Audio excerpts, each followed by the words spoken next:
जय श्री राम। अब कथा में आगे है कि मनु और शत्रुपा के सामने भगवान प्रकट हुए हैं और राजा मनु उनसे मांगते हैं, वर मांग रहे हैं।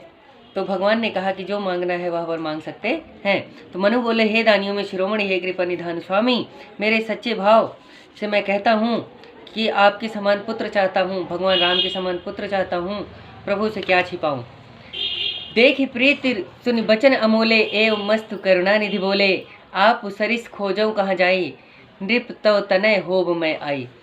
क्या कहा कि राजा की प्रीति देख और अमूल्य वचन सुनकर करुणा निधान भगवान बोले, ऐसा ही हो, मैं अपने समान जाकर कहाँ खोजूंगा, अतः हे राजन, मैं ही आकर के तुम्हारा पुत्र होऊंगा। भगवान ने उनको वरदान दिया।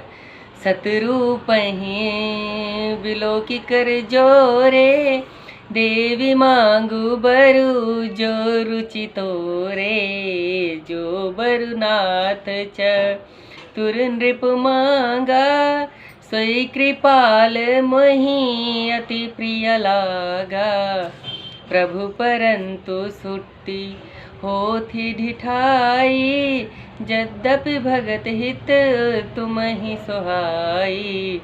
तुम ब्रह्मांड जनक जग स्वामी, ब्रह्म सकल उर अंतरयामी। असु समझत मन संशय होई, कथा जो कहा जो प्रभु प्रवन पुनि सोई। जे निज भगत नाथ तव आही, जो सुख पावही जो गति लाही। सोई सुख सोई गति सोई भगति रामा, सोई निज चरण सने हुसिया रामा। सोई विवेक सोई रहनि प्रभु रामा, हम ही कृपा करी देहु सिया रामा। अब समझिए कि कितना प्रेम उस समय राजा मनु और शत्रुपा में था, जब वह भगवान को अपना पुत्र कह करके मांगने गए हैं। तो क्या कहा कि राजा की प्रीति देखकर, अमूल्य वचन सुनकर करुणा निधान भगवान बोले, हे राजन, मैं अपने समान कहाँ जाकर के खोजूंगा, अतः हे राजन, मैं तुम्हारा पुत्र आकर के खुद ही जन्म लूंगा। तब शत्रुपा को, यानी उनकी पत्नी को, मनु की पत्नियों को देख करके उन्होंने कहा, हाथ जोड़े देखकर भगवान बोले, हे देवी, तुम्हें जो अच्छा लगे सो वर तुम भी मांग लो। तो शत्रुपा माता ने क्या कहा कि हे नाथ, चतुर राजा ने जो वर मांग लिया, हे कृपालु, वह मुझे भी बहुत प्रिय लगा, क्योंकि वह पति बनेंगे तो मैं तो पत्नी बनूंगी, वैसे ही मिल गया। तो यह सोच करके उन्होंने कहा कि यह बहुत अच्छा है, परंतु हे प्रभु, यह बहुत ही ढीठपन होगा, यह मतलब मैं ढीठपन करूंगी। यद्यपि भक्ति के हेतु वह भी आपको अच्छा लगता है, क्योंकि आप ब्रह्मादि को उत्पन्न करने वाले जगत के स्वामी, साक्षात परम ब्रह्मा हो, अंतर्यामी है, ऐसा समझने में मन में संदेह होता है, परंतु प्रभु कह दिया वही ठीक है। हे नाथ, आपको जो अनन्य भक्त हैं, आपके जो अनन्य भक्त हैं, जो सुख वे पाते हैं, जिस गति को प्राप्त करते हैं, हे प्रभु, वही सुख, वही गति, वही भक्ति आपके चरणों में, वही स्नेह, वही ज्ञान और वही वर्ताव हमको कृपा करके दीजिए, यानी शत्रुपा को दीजिए। माता शत्रुपा ऐसा कहती है कि हे प्रभु, वही गति मुझे प्रदान कीजिए। सुनि मृदु गूढ़ रुचिर बर रचना, कृपा सिंधु बोले मृदु बचना। जो कछु रुचि तुम रे मन माही, मैं सो दीन सब संशय नाही। मातु विवेक अलौकिक तोरे, कबहु न मिटी अनुग्रह मोरे। बंदी चरण मन कहूँ बहोरी, अवर एक बिनती प्रभु मोरी।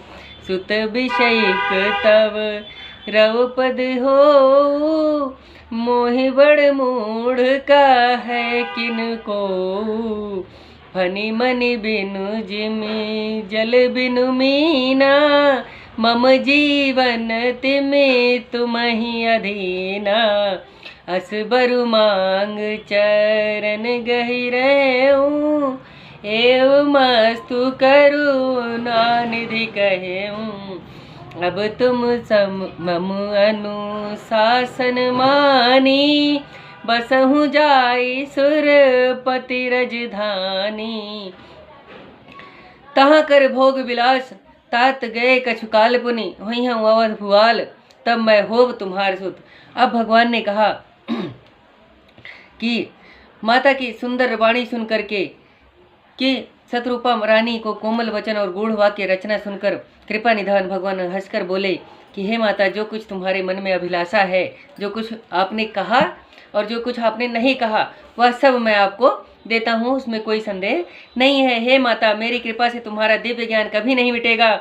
मनु ने प्रभु के चरणों को प्रणाम करके कहा, हे प्रभु, मेरी एक और विनती है, आपके चरणों में मेरे पुत्र की सी प्रीति होवे, चाहे कोई मुझे मूर्ख कहे, चाहे जो कहे। जैसे मणि के बिना सांप और जल के बिना मछली नहीं रह सकती, इसी प्रकार मेरा जीवन आपके अधीन रहे। ऐसा वर मांग कर भगवान के चरण पकड़कर चुप रहे।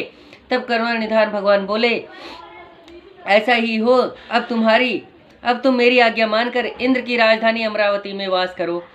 हे तात, वहाँ परमानंद भोग करके फिर कुछ समय बीत जाने पर तुम अवध के राजा होगे, तब मैं तुम्हारा पुत्र होऊंगा। अब आगे है कि इच्छा मैं नरवेश संवारे, हुई हूँ प्रकट निकेत तुम्हारे, अंसन सहित देत देह धरिताता, करी हूँ चरित भगत सुखदाता। इच्छा मैं नरवेश संवारे, हुई है उन प्रगट निकेत तुम्हारे, अंसन सहित देह धरिताता, करी हूँ चरित भगत सुखदाता। जे सुनि सादर नर बड़ भागी, भवतरि हैं ममता मद त्यागी। आदि शक्ति जेहि जग उपजाया, सोई अवतरी ही मोरिया माया। पुरी वहु मैं अभिलाष तुम्हारा, सत्य सत्यपन सत्य हमारा। पुनि पुनि यस कही कृपा निधाना, अंतर ध्यान भय भगवाना। दंपति उर धरी भगत कृपाला, तहि आश्रम निवसे कछु काला। समय पाई तनु तज अन्यासा, जाय कीन अमरावती बासा। यह इतिहास पुनीत अति रामा, उमय कही वृष केतु सिया रामा। भरद्वाज सुन अपर पुनि रामा, राम जन्म कर हेतु सिया रामा। यह कथा भगवान कहते हैं कि अब क्या हुआ कि भगवान ने उनको आशीर्वाद दिया, राजा मनु और शत्रुपा को, कि मैं आपका पुत्र होकर जन्म लूंगा, इच्छा के अनुसार मनुष्य रूप धारण करके तुम्हारे घर में प्रकट होऊंगा। हे तात, अपने अंशों के समेत देह धारण कर भक्तों को सुख देने वाला चरित्र करूंगा, जिसको सादर सहित सुनकर बड़े भाग्यवान पुरुष माया मोह के बस छोड़कर भवसागर से तर जाएंगे। जिस आदि शक्ति ने जगत को उत्पन्न किया है, वह मेरी माया भी अवतार लेंगी। मैं तुम्हारा मनोरथ पूरा करूंगा, मेरा यह प्रण सत्य है, सत्य है। बारंबार ऐसा कहकर कृपा निधान भगवान अंतर्ध्यान हो गए। राजा रानी दोनों कृपालु भगवान की भक्ति हृदय में धारण कर कुछ समय तक उसी आश्रम में रहे। फिर समय पाकर बिना कष्ट देह छोड़ अमरावती में जाकर वास किया। याज्ञवल्क्य जी बोले, हे भरद्वाज, इस अत्यंत पवित्र कथा को पार्वती से महादेव जी ने कहा। अब राम जन्म होने का और भी अन्य कारण है, वह सुनो। अब इस बात को समझिए कि भगवान ने क्या कहा कि जब मैं जन्म लूँगा तो उस कथा को कह करके जो भक्तगण होंगे वह भवसागर से तर जाएंगे, और जो भाग्यवान होंगे वह पुरुष तर जाएंगे। ऐसा कह करके भगवान अंतर्ध्यान हो गए थे। इसमें बहुत सारी बातें हैं जो समझ पाना थोड़ा मुश्किल है, और रामायण बहुत सारी कथाओं का संग्रह है, जिसमें लोग क्या समझते हैं कि केवल रामायण ही है, इसमें आपकी कहानी चल रही होती है। इसको समझना थोड़ा मुश्किल है, पर हाँ आगे चल करके जब सारी कथा खत्म हो जाएगी तो मैं अवश्य ही कोशिश करूँगा, ज़रूर कोशिश करूँगा कि इसको दोबारा से कहा जाए और तब जो है शॉर्टकट लिया जाएगा। अभी पूरी कथा कहनी जरूरी है। इसी के साथ प्रभु श्री रामचंद्र जी की कथा में आप लोगों ने हमारा साथ दिया, उसके लिए दिल से धन्यवाद। जय श्री राम।